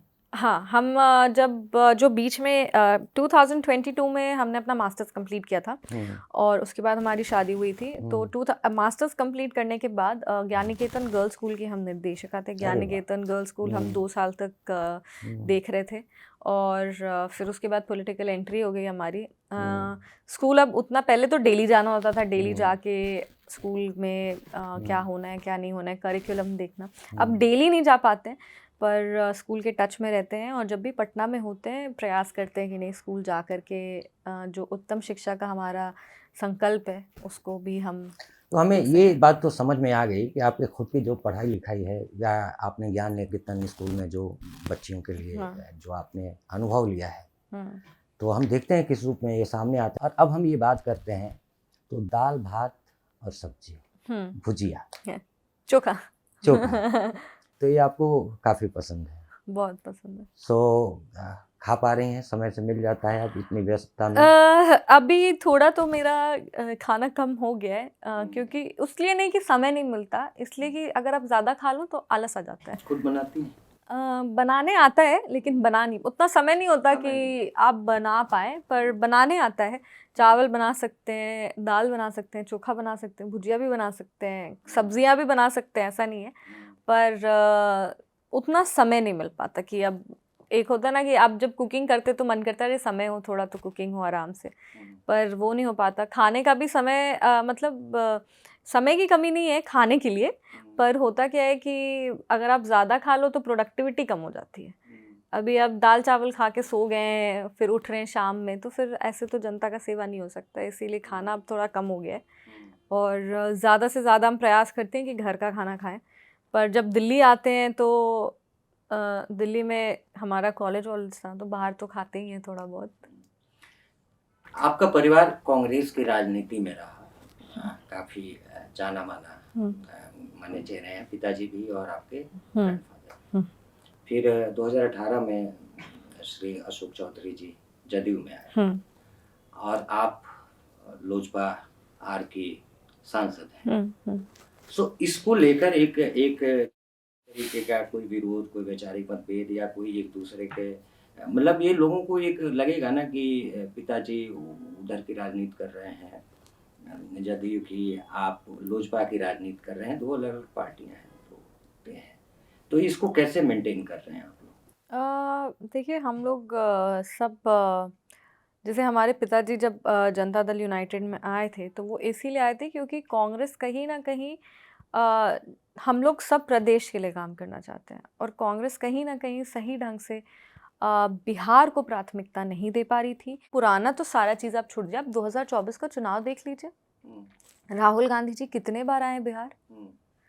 राहुल गांधी जी आए क्या बिहार? और राहुल गांधी जी अगर नहीं भी आए चुनाव में बिहार, तो क्या उसके बाद आए बिहार? क्या कभी भी उन्होंने अपने भाषण में बिहार के लिए बात की? क्या कभी भी विपक्ष आज भी बिहार के मुद्दों को उठा पाती है ठीक से? क्या अभी भी बिहार के हित के लिए वो कुछ भी मांग उठा पाती है? ऐसा नहीं है। तो जब आपका विचार ही प्रदेश और प्रदेश के खिलाफ जाने लगे, तो आप क्या करिएगा? आप उसी के साथ रहिएगा जिसके साथ प्रदेश है, और आप वहीं रहिएगा जहाँ पे प्रदेश को आगे बढ़ाने की संभावना है। जहाँ तक रही बात नीतीश कुमार जी की, उनको विकास पुरुष कहा जाता है। उन्होंने बिहार को जो बदला है, एनडीए के नेतृत्व में रहते हुए मुख्यमंत्री जी ने जिस तरीके से बिहार को बदलने का, एक समय था जब लोग बिहार के नाम से डरते थे। अगर विकासशील बिहार को विकसित बिहार की ओर लेके जाने के गंभीरता से कोई काम करे, तो वो हमारे यशस्वी प्रधानमंत्री श्री नरेंद्र मोदी जी, हमारे माननीय मुख्यमंत्री श्री नीतीश कुमार जी, और हमारे पार्टी के राष्ट्रीय अध्यक्ष श्री चिराग पासवान जी, जीतन राम मांझी जी, उपेंद्र कुशवाहा जी, जिनके नेतृत्व में एनडीए की सरकार चल रही है, ये इन लोगों का काम है। ये इन लोगों का जब कलेक्टिवली ये साथ आए हैं, तो एनडीए की सरकार में बिहार बदल रहा है, और इस चीज़ को हम लोग नहीं डिनाई कर सकते। और जहाँ तक रही बात हमारे पिताजी के जेडीयू में रहने की और हमारे लोक जनशक्ति पार्टी में रहने की, तो हम लोग एक ही दल के हैं, और हम लोग एक तरीके से एक भरा पूरा परिवार है। ये एक इंडिविजुअल पर्सनल चॉइस था कि हम हमारे राष्ट्रीय अध्यक्ष चिराग पासवान जी के नेतृत्व में अपनी राजनीति शुरू करना चाहते थे, उनके नेतृत्व में राजनीति करना चाहते थे। और ये बात भी सच है कि एक युवा होने के नाते जो जिस तरह से वो बिहार फर्स्ट, बिहारी फर्स्ट के विजन को लेकर के, जैसे हमने कहा कि प्रदेश और क्षेत्र हमारी प्राथमिकता है, बिहार फर्स्ट, बिहारी फर्स्ट के विजन को वो आगे लेकर के जा रहे हैं, युवाओं की एक प्रखर आवाज़ बन के उठ रहे हैं। ये सारी चीज़ों के वजह से हमने सोचा कि नहीं, हम हमारे राष्ट्रीय अध्यक्ष जी, जो अब केंद्र में मंत्री भी हैं, चिराग पासवान जी के साथ आगे बढ़ना चाहते हैं। ये बिहार फर्स्ट, बिहारी फर्स्ट जो है, इसको बड़े मतलब आप लोग इस शब्द को काफ़ी आगे रखते हैं। थोड़ा सा बताएंगे कि ये इसका क्या मतलब है, आप कैसे परिभाषित कर रहे हैं इसको, और इसके लिए क्या प्लानिंग है? क्या ये सिर्फ एक शब्द बन के रह जाएगा नहीं, बोलने के बिहार लिए? फर्स्ट बिहारी फर्स्ट एक कैंपेन है जो हमारे राष्ट्रीय अध्यक्ष श्री चिराग पासवान जी ने शुरू किया था। ये हम लोग हमेशा देखते हैं कि बिहार के प्रति बहुत स्टीरियोटाइप्स होते हैं। बिहार के को लेके लोग की एक सोच है, बिहार को लेके एक तरह से हाँ परसेप्शन है लोगों का कि बिहार ऐसा है, बिहार वैसा है। हमारा प्रयास है कि अपने काम से, अपने सोच से, अपनी बातों से ये स्टीरियोटाइप्स तोड़ने का काम करें हम लोग। बिहार फर्स्ट बिहारी फर्स्ट एक एम्प्लॉयमेंट उसके तहत वो एक अम्ब्रेला प्रोग्राम है जिसके तहत बहुत सारे एक बार एम्प्लॉयमेंट जनरेशन स्कीम्स भी हमारे राष्ट्रीय अध्यक्ष श्री चिराग पासवान जी ने चलाया था। इसके अलावा ये हमारे पार्टी का कैंपेन स्ट्रैटेजी भी है जिसमें हर चीज़ में प्रायोरिटी हम बिहार को देना चाहते हैं और बिहारियों को देना चाहते हैं। इसके तहत जितने भी स्टीरियोटाइप्स हैं हम उसको तोड़ना चाहते हैं। बिहार प्रदेश को कैसे आगे बढ़ाया जाए उस पे हम लोग चर्चा करना चाहते हैं और आगे चल करके हम लोग बिहार को सबसे पहले कह सकते हैं कि one of the best states कैसे बनाएं उसके लिए हम लोग काम करना चाहते सबसे हैं। बड़ा मुद्दा तो माइग्रेशन है। ये सारा जो बिहार फर्स्ट बिहारी फर्स्ट जिसकी वजह से आया है कि आप दूसरे प्रदेशों में जाके और जो आपके साथ बदतमीजी होती है या जो बदहाली झेलते हैं, जो एक इस तरीके की स्थिति है जिसके की वजह से चिराग पासवान जी को ये कहना पड़ा कि बिहार फर्स्ट बिहारी फर्स्ट हम कुछ ऐसा बनाएंगे। तो उसके जड़ में तो माइग्रेशन है ना, तो उसको तो रोकना पड़ेगा ना। उसके लिए तो कोई काम नहीं कर रही। देखिए एम्प्लॉयमेंट नहीं एम्प्लॉयमेंट जनरेशन बिहार में हुआ है। एग्जैक्ट डेटा भी अभी हमको याद नहीं आ रहा है बट सम अबाउट बहुत सारे जॉब्स जनरेट हुए हैं सरकारी में और ऊपर से इंडस्ट्री की प्राइवेट जॉब्स में जब हम लोग आते हैं तो बिहार में देखिए एम्प्लॉयमेंट जो है रोज़गार एक बहुत बड़ा मुद्दा है। सिर्फ बिहार में ही नहीं पूरे देश में एक बहुत बड़ा मुद्दा है और बिहार में स्पेशली इसको बहुत ज़्यादा हाईलाइट किया जा रहा है। पर सरकार लगातार प्रयास कर रही है। पहले एजुकेशन में वैकेंसीज़ आया, अब हेल्थ में वैकेंसीज़ आया। तो सरकार सरकारी नौकरियों के माध्यम से तो जॉब क्रिएशन जितना ज़्यादा कर सकती है उतना हाँ अब ये चीज़ है कि जितना प्रयास कर सकती है उतना कर रही है। जहाँ तक रही इंडस्ट्रीज़ की बात तो इंडस्ट्रीज़ को भी अभी अडानी जी ने अपना जब संबोधन किया था तब उन्होंने कहा था कि बिहार में इन्वेस्टमेंट बढ़ाएंगे और वो बिहार में इन्वेस्टमेंट बढ़ा भी रहे हैं।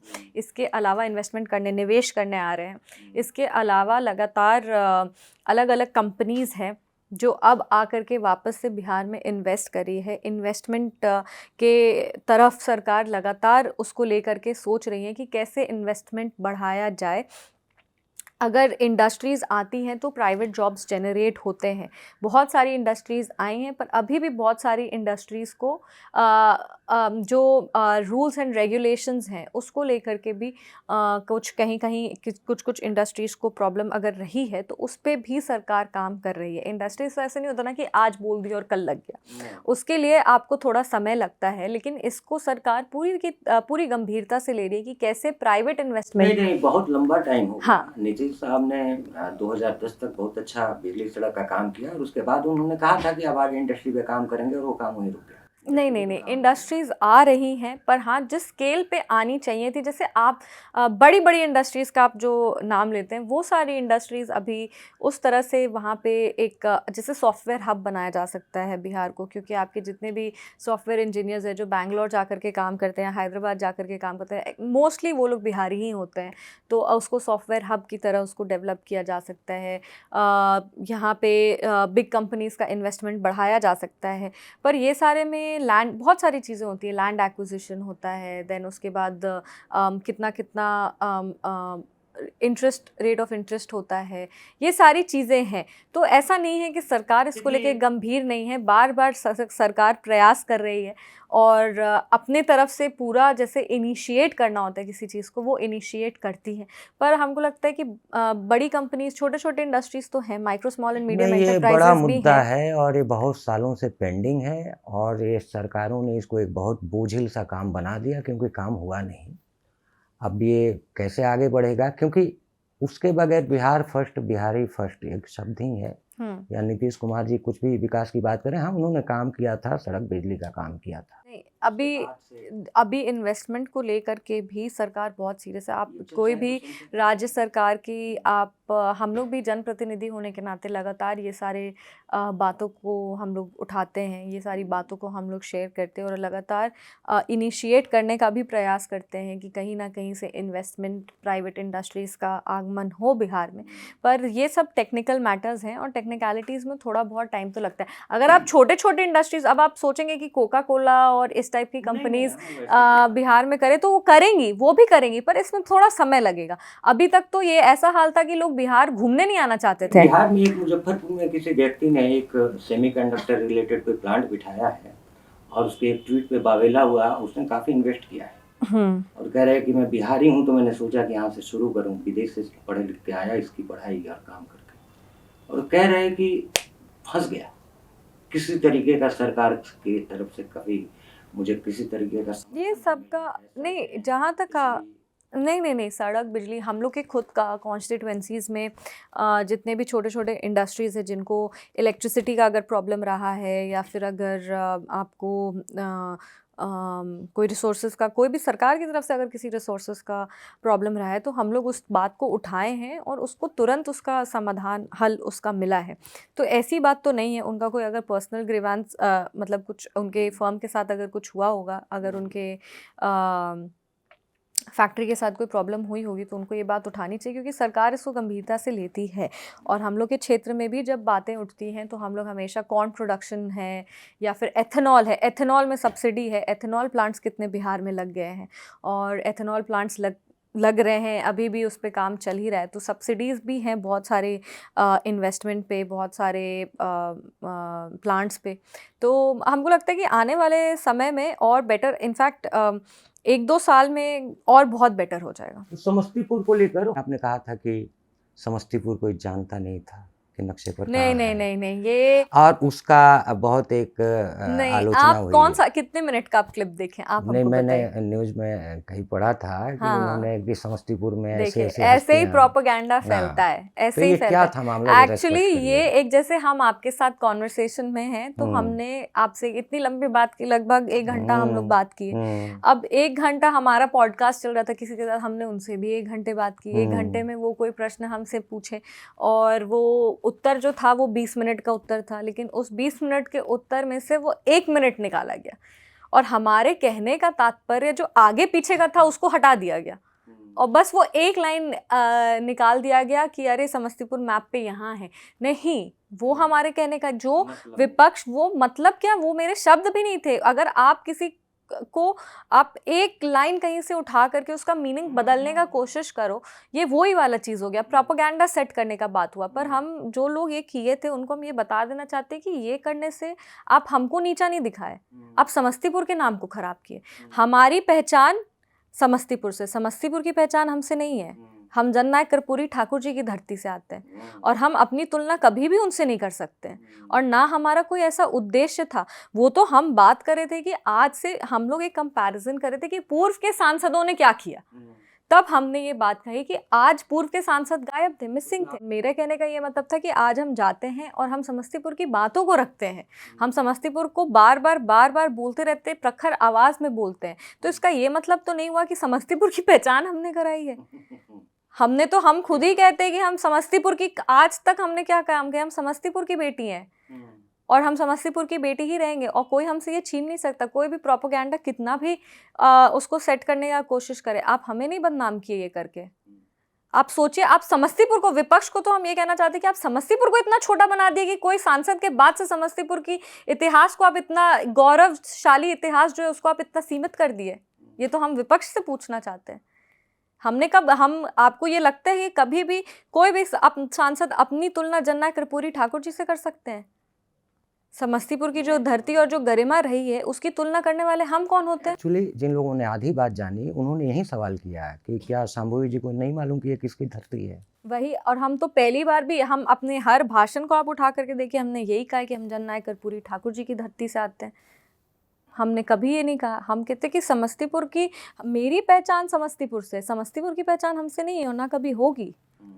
हम जाने जाते हैं मतलब लोग कहते हैं कि ये समस्तीपुर की सांसद है। It's not the other way round. तो ये एक प्रोपेगेंडा सेट करने का प्रयास किया गया था, और काफ़ी लोग जो वो 1 मिनट का क्लिप देखे हैं वो उसको देख के पर इनफैक्ट वो जो 1 मिनट जो लिया गया था वो भी मेरे ही प्रोफाइल से लिया गया था, ऐसा नहीं था कि वो किसी और वीडियो से लिया गया।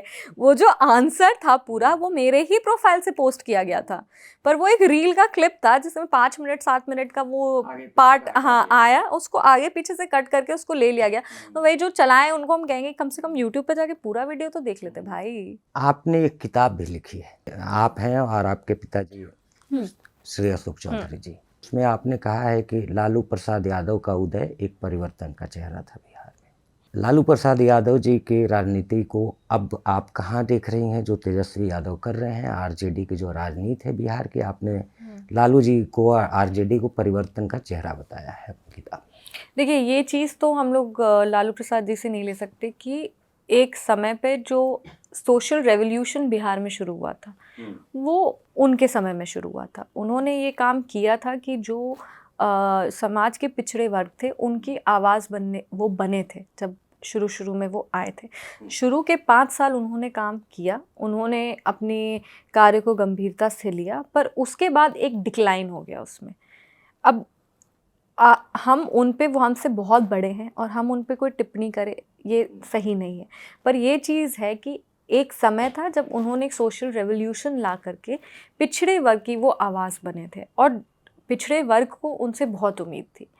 पर उसके बाद जो उनका डिक्लाइन, जब वो जनता के हित से छोड़ करके अपने हित की बात जब वो सोचने लगे, समीकरण की राजनीति में समीकरण की राजनीति, देखिए समीकरण की राजनीति तो है ही, पर साथ ही एक, जैसे हमने पहले कहा कि एक ग्रीड होता है, एक वो, जब वो ग्रीड अगर राजनीति में आ जाए ना तो फिर राजनीति का कोई फ़ायदा नहीं। एक समय था जब लोग उसूल की राजनीति करते थे, आइडियोलॉजी का पॉलिटिक्स करते थे, अब हम लोगों को कितना देखने को मिलता है। और उसके बाद अभी आप प्रेजेंट कंडीशन अगर आप आरजेडी का देख लें तो आप ये देखिए कि क्या वो सही में प्रदेश हित के बारे में सोच रहे हैं। जैसा कि हमने विपक्ष के, जब हम आपको विपक्ष की बात बोल रहे थे तो हम आपको बोले भी कि बिहार प्रदेश को लेके वो बिल्कुल गंभीर नहीं है। उन्होंने क्या बिहार के लिए सही मुद्दे उठाए हैं कभी भी? क्या वो चाहते हैं कि बिहार आगे चल करके, आप किसकी बात कर रहे हैं? तेजस्वी यादव की?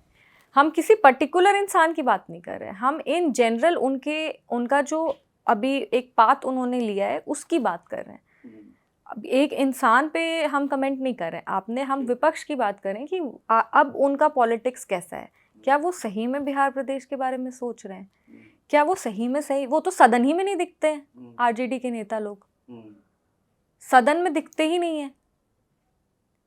आप विपक्ष के नेता हैं, आप सरकार पे सवाल उठाइए, पर आप कहीं बाहर हैं। आप दौरे पढ़ाई लिखाई पे भी सवाल उठाया था? हमने पढ़ाई लिखाई पे सवाल नहीं उठाया था, हमने ये कहा था कि अगर लोग आगे चल के हमको, उन्होंने पूछा था कि लोग आपको वोट क्यों दें, तो हमने उनको कहा था कि हम पढ़े लिखे हैं, हम अपनी पढ़ाई पूरी किए, ये भी नहीं पढ़े लिखे कि एक डिग्री करके छोड़ दिए, पढ़े लिखे हैं और अभी तक अपना पढ़ाई कर रहे हैं। तो पढ़ाई हम अपना परस्यू करते हैं। हमने स्कूल में निर्देशिका के रूप में भी काम किया है और मतलब अभी भी स्कूल में कभी कभी जाते हैं, काम करते हैं। तो ऐसा नहीं है कि हम एक्सपोजर मेरे को प्रॉपर नहीं है या बोलने सीखने का तरीका नहीं है या हम पढ़े लिखे नहीं हैं। तो हमने उसमें ये कहा था कि हम कोई 9th फेल थोड़ी ना है जो आके वोट मांग रहे हैं, ये हमने कहा था।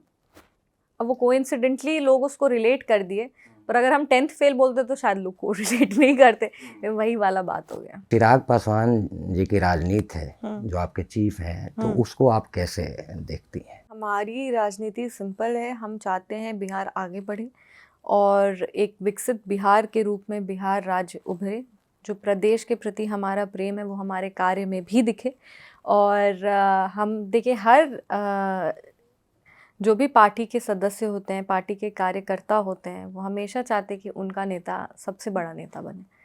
तो हम तो हमेशा, और सिर्फ हमारे नेता श्री राष्ट्रीय अध्यक्ष जी से हमारा नेता वाला और कार्यकर्ता वाला रिश्ता नहीं है, हम तो उनके कार्यकर्ता हैं।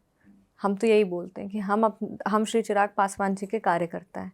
पर उससे भी एक बड़ा रिश्ता है कि हम उनको अपना बड़ा भाई मानते हैं और हमेशा हम उनको चिराग भैया चिराग भैया चिराग भैया ही करते हैं। हम कभी उनको आज तक भैया छोड़ के कुछ बोले ही नहीं हैं और उनसे भी हमको उतना ही स्नेह मिला है हमेशा। एक प्रोटेक्टिव एनवायरनमेंट में हम क्योंकि अब एक महिला है, राजनीति में कई जगहों पे अकेले भी होते हैं, पर जब भैया होते तो हमको कोई डर नहीं लगता। हमेशा वो हमको आगे करने का काम किए हैं। गलती भी होती है तो भी वो उसको कवर करने का काम किए हैं। जब मेरा पहला भाषण था, ये कहानी हम सबको सुनाते हैं, जब मेरा पहला भाषण था सदन में तो नर्वसनेस तो होता ही है। हम बहुत नर्वस थे। भैया हमको बाहर लेके गए, पूछे क्या बोलना है, तो हम उनको बताया हम ये बात बोल रहे हैं भैया। तो फिर हम बोले आप अब वो लीडर है भाई हमारे, हमने पूछा कि आप कुछ, हम पूछे आपको कुछ चाहिए कि कुछ हम पर्टिकुलर बात बोले, तो वो हमको बोले कि तुमको जो बोलना है तुम बोलो, तुम्हारे मन में जो आता है तुम बोलो, तुम अगर गड़बड़ करोगे तो हम उसको फिक्स कर देंगे। तो ये जो फेथ उन्होंने उस टाइम पे, जो भरोसा हम पे दिखाए थे, वो एक सिर्फ नेता और कार्यकर्ता नहीं, वो एक भाई बहन का ही रिश्ता हो सकता है। और इसीलिए हर बहन चाहती है कि भाई आगे बढ़े, बहुत आगे बढ़े, और भैया जहाँ भी जाना चाहेंगे हम उनके साथ हैं। जब कोई दलित शब्द बोलता है तो उस शब्द को आप कैसे अपने से जोड़ पाती हैं, कैसे रिलेट करती हैं? उस शब्द के मायने क्या होते हैं आपके लिए? देखिए, वो हमारी पहचान है और इसको हम सीमित किसी भी स्टीरियोटिपिकल वे में हम नहीं लेते हैं। जैसे बाकी जात है वैसे दलित भी हैं। और एक ये जैसे आप पुरुष हैं वो आपकी पहचान है, आप महिला आपकी पहचान है, आपको कुछ पसंद है वो आपकी पहचान है, जैसे आपका नाम आपकी पहचान है वैसे आपकी जात भी आपकी पहचान है, और वो हमारी पहचान है, उसको हम पहचान के रूप में देखते हैं। हाँ, हमें बहुत सालों तक एक दलित, शोषित, वंचित वर्ग कहा जाता है, बहुत सारे रिसोर्सेज से हम लोग को दूर रखा गया। बहुत सारे आज अब हम लोग एक बहुत बड़ा डिबेट आता है कि दलितों को आगे करना क्या रिजर्वेशन ही एक मुद्दा है, या फिर जब क्रीमी लेयर वाला मैटर आया था, हमने अभी हाल फिलहाल बहुत ऐसी चीज़ें देखी हैं जहाँ पे दलित पॉलिटिक्स को, मतलब दलित जनप्रतिनिधियों को एक रोल प्ले में आना पड़ा है, देश की राजनीति में भी और प्रदेश की राजनीति में भी। तो ये एक हमारी पहचान है, और जैसे बाकी लोगों को एक सॉलिडारिटी है हम लोग में, और जिस तरह से दलित कॉन्शियसनेस भी हम लोग पढ़े हैं कि अपने जात को लेके, अपने रिसोर्सेज को लेके आप अवेयर रहें। और कैसे हम मानते हैं कि दलित राजनीति ये नहीं है कि आज दलित वोट्स पे हम लोग को काबू है, वोट ट्रांसफ़र करें, ये दलित राजनीति नहीं है। दलित राजनीति है कि जिस वर्ग से आप, जिस समाज से आप आते हैं, जैसे सेल्फ बिलोंगिंग है ये, जिस तरह से बाकी लोग अपने जात से रिलेट करते हैं वैसे हम लोग भी करते हैं। और ये जो बिलोंगिंग है, इसको दलित राजनीति ये है कि इस बिलोंगिंग को लेके हम आगे जाएं। और जो हमारे भाई बहनें अभी भी रिसोर्सेज से लिमिटेड हैं, जो अभी भी स्ट्रगल कर रहे हैं, जैसे हम 0.1% होंगे, दलित महिला हैं हम, मतलब एक तो आपका दलित, वंचित, शोषित वर्ग है जिसको फॉरबिडन रिसोर्सेज, लिमिटेड रिसोर्सेज में एक वो दलित वर्ग आता है, उसमें भी हम महिला हैं। So intersectionality of gender and caste है ये, और हम वो 0.1% होंगे जो यहाँ तक पहुँच पाए। पर मेरी और दलित बहनें हैं जो शायद अभी इतनी प्रिविलेज नहीं है, हमको उनके लिए काम करना है। ये दलित राजनीति है। आगे चल करके सुप्रीम कोर्ट ने जो सिफारिश दी थी क्रीमी लेयर को लेकर, SC ST के लिए भी, तो उसका विरोध क्यों किया था फिर? उसका विरोध इसलिए किया गया था क्योंकि जो रिजर्वेशन है वो इकोनॉमिक इक्वालिटी का नहीं था कभी भी, वो आर्थिक उसकी बुनियाद नहीं थी, उसकी बुनियाद सामाजिक है। उसका रिजर्वेशन का ये था कि आप इक्वल मतलब इक्वल रिप्रेजेंटेशन ऑफ सोसाइटी हो। उसका बेसिस कभी भी ये नहीं था कि उसके आर्थिक स्थिति के आधार पर रिजर्वेशन नहीं था। सामाजिक पहचान जो है उसके आधार पर रिजर्वेशन था, दलित होने के आधार पर रिजर्वेशन था। So and reservation is positive discrimination, एक ये अफर्मेटिव एक्शन है, पॉजिटिव डिस्क्रिमिनेशन है जो सामाजिक प्रतिनिधित्व को सामान्य करने के लिए है। इसका बेस कभी भी आर्थिक नहीं था और आने वाले समय में भी उसको ट्वीक नहीं किया जा सकता है। पीएचडी में आपका क्या विषय है? महिलाओं की राजनीति में भागीदारी। हाँ, मेरा है the representation of women in electoral Bihar politics. तो अभी तक आपने क्या समझा है महिलाओं को लेकर? बिहार की राजनीति में कुछ समझ में आपको आ रहा है जो आप काम की हैं? देखिए, इसको पिक करने का मेरा मेन ये था कि पंचायती राज इंस्टीट्यूशंस में बिहार में 50% रिजर्वेशन है। तो आप वहाँ पे कई महिला नेता को देखते हैं, नेत्री को। बहुत महिला नेत्री होती हैं और वो लोग अपना पंचायती राज इंस्टीट्यूशंस में मुखिया के रूप में होती हैं। पर जब आप ये विधायक और संसद भवन तक आते हैं तो वो नंबर्स कम ही होते जाते हैं। वो इक्वल उतना रिप्रेजेंट, अगर 50% पंचायती राज में है तो 50% हम लोग का असेंबली में या संसद भवन में क्यों नहीं होता है। पर हम धन्यवाद देंगे हमारे यशस्वी प्रधानमंत्री श्री नरेंद्र मोदी जी को, जिन्होंने नारी वंदन अधिनियम के तहत 50% आरक्षण महिलाओं को संसद भवन में दिया है, जिससे अब उनकी भागीदारी बढ़ जाएगी और इससे मेरा रिसर्च भी थोड़ा शिफ्ट कर जाएगा। पर अभी इस पे रिसर्च करने का मेरा मतलब मेन मोटिव यही था कि ऐसा क्यों होता है कि आपके ग्राउंड लेवल पे इतनी नेत्रियां और ऊपर आते आते वो रिप्रेजेंटेशन कम होने लगता है। क्या इसकी वजह क्या है, ये हम समझना चाहते हैं। अभी हम पीएचडी बस शुरू ही किया, अभी तो मेरा एडमिशन हुआ ही है और ये मेरा रिसर्च का दायरा है। क्या जब टिकट मिलती हैं तो उनको उस टाइम पे स्ट्रीमलाइन कर दिया जाता है? क्या पार्टी वर्कर्स में उनको स्ट्रीमलाइन कर दिया जाता है? क्या कम्युनिकेशन गैप हो जाता है? क्या पेट्रियार्की एक बहुत बड़ा वजह है? और महिलाओं को राजनीति, बड़ी राजनीति में उतनी भागीदारी क्यों नहीं मिल पाती है? क्योंकि अगर आपके ग्राउंड लेवल पे इतनी महिला प्रतिनिधि हैं तो वो ऊपर आते तो आते कम बिहार में कैसे तो हो जाता नीतीश है? जी ने पंचायती राज में वही है कि उसमें 50% आरक्षण है तो वहां तो है ही, पर वो ऊपर आते आते कम कैसे हो जाता है? जब आप आप एकदम ग्राउंड लेवल से आप राइज कर रहे हैं और आप ग्राउंड लेवल पे आप 50% पे हैं, तो कहाँ फिर तो आप तो मिसिंग उसका कहाँ है? असेंबली आते आते आप 25% भी नहीं है, ये कैसे हो सकता है? और ये क्यों ये हो रहा है, लेकिन ये क्यों हो रहा है ये समझना चाहते हैं हम। क्या महिलाएं खुद पीछे हो जाती हैं पब्लिक लाइफ से? क्या वो खुद सोचती हैं कि नहीं हमको एक्टिव इसीलिए हमने लिखा है इलेक्टोरल, क्योंकि पॉलिटिकल पार्टिसिपेशन तो आपका जो रैलीज है, जो पब्लिक मीटिंग्स होता है, ये भी तो पॉलिटिकल पार्टिसिपेशन है। पर हम इलेक्टोरल पॉलिटिक्स इससे लिखे क्योंकि हम समझना चाहते हैं कि वो असेंबली या संसद भवन तक उतना रिप्रेजेंटेशन क्यों नहीं पहुंच पाता है। सामाजिक ताना बाना इसके केंद्र बिंदु में है कि महिलाओं को अभी भी उस तरीके से मेंटली वो नहीं मिल पाया है। बहुत महिलाएं घबरा भी जाती हैं, नहीं आना चाहती हैं पब्लिक लाइफ में। हम भी पब्लिक लाइफ में आए तो बहुत सारी ऐसी चीज़ें कही गई थी जो शायद अच्छी नहीं थी, मतलब किसी को भी अच्छी नहीं लगेंगी। पर्सनल रिमार्क्स होता है, पर्सनल कमेंट्स होता है, बहुत तरह की चीज़ें होती हैं। बहुत सब लोग आपके लिए हमेशा पॉजिटिव तो नहीं ही सोचेंगे। उस एटीट्यूड से आगे बढ़ना चाहिए, तो इसीलिए हम आगे बढ़ रहे जब हैं। बिहार की राजनीति की बात होती है तो सबसे पहले दिमाग में आएगा कि अब जातियों का खेल और समीकरण और गुणागणित चालू होगा। ये जातिगत जो राजनीति है इसमें आपका कितना भरोसा है, कितना बिलीव है, कितना सही या गलत मानती हैं आप? देखिए, हमने पहले भी कहा है और हम अभी भी कह रहे हैं कि राजनीति हमेशा मानव सेवा के लिए होता है। राजनीति का पहला उसूल है कि आप जनता की प्रखर आवाज़ बने, आप अपने क्षेत्र की प्रखर आवाज़ बने। और जब आपको जनता चुन के भेजती है तो आपका पहला धर्म यही होता है और पहला कर्म भी यही होता है कि आप अपनी जनता का सही तरीके से आप उनका प्रतिनिधित्व करें। ये आपका राजनीति में दायित्व होता है। अगर हम लोग इलेक्शन की बात करें, उसी के उसमें आता है कि सामाजिक न्याय हो, सामाजिक समानता हो और सामाजिक भेदभाव ना हो। उसी के आधार पे वो प्रिंसिपल्स ऑफ एक ड्यूटीज ऑफ पॉलिटिशियन है जो आपका, हमने कहा कि आपको प्रखर, और एक प्रिंसिपल्स ऑफ अ पॉलिटिशियन है।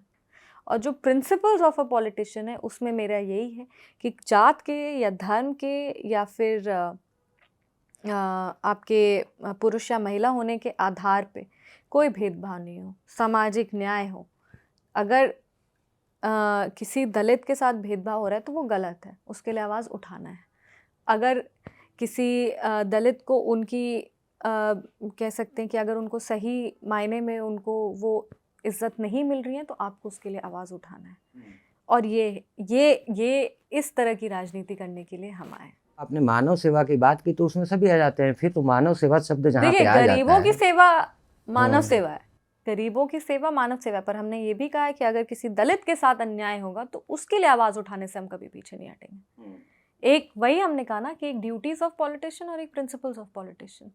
मेरा प्रिंसिपल ये है कि हम कभी भी सोशल इनजस्टिस नहीं होने दें। ये मेरा प्रिंसिपल है, ये मेरे वैल्यूज़ हैं, ये मेरे संस्कार हैं। और अगर किसी दलित के साथ कभी भी अन्याय होगा तो हम अपना आवाज़ पीछे आवाज़ उठाने से पीछे कभी नहीं हटेंगे। अब लोग कहेंगे कि ये दलित राजनीति है, पर ये मेरा प्रिंसिपल है। तो ये बात है। अगर जहाँ तक क्रीमी लेयर की बात थी, जहाँ जब भी ऐसा हमें लगा है कि नहीं दलितों के साथ अन्याय हुआ है, हमने अपनी आवाज़ उठाई है। और ये बात है कि दलित महिलाएं, दलित युवा, दलित समाज अभी हमको देख रहा है, उनमें एक आशा की किरण है। और अगर ये आशा की किरण है तो हमें उसको फुलफिल करना है, ये हमारा कर्म है।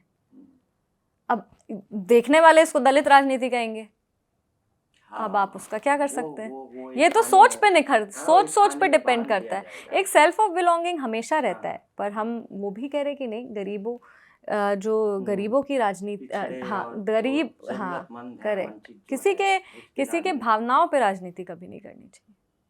मतलब उसूल की राजनीति करनी चाहिए। आपने झारखंड में भी अपना खाता खोल लिया, एक विधानसभा सीट पे आप चुनाव लड़े और वो भी मिल गया। तो अब क्या तैयारी हो रही है आगे विधानसभा चुनाव की? अब हम बिहार विधानसभा पे फोकस करेंगे और पूरा प्रयास करेंगे कि 100% स्ट्राइक रेट जो हमने 24 में मेंटेन की है, झारखंड के असेंबली इलेक्शंस में मेंटेन की है, 2025 के चुनाव में भी उसको हम लोग मेंटेन करें। जितनी भी सीटें हम लोग लड़े उसको हम लोग जीतें और 24 से भी बेहतर हम लोग का वोट शेयर और वोट परसेंटेज हो। थैंक यू सो मच, भी बातचीत हुई। आपका बहुत बहुत आभार।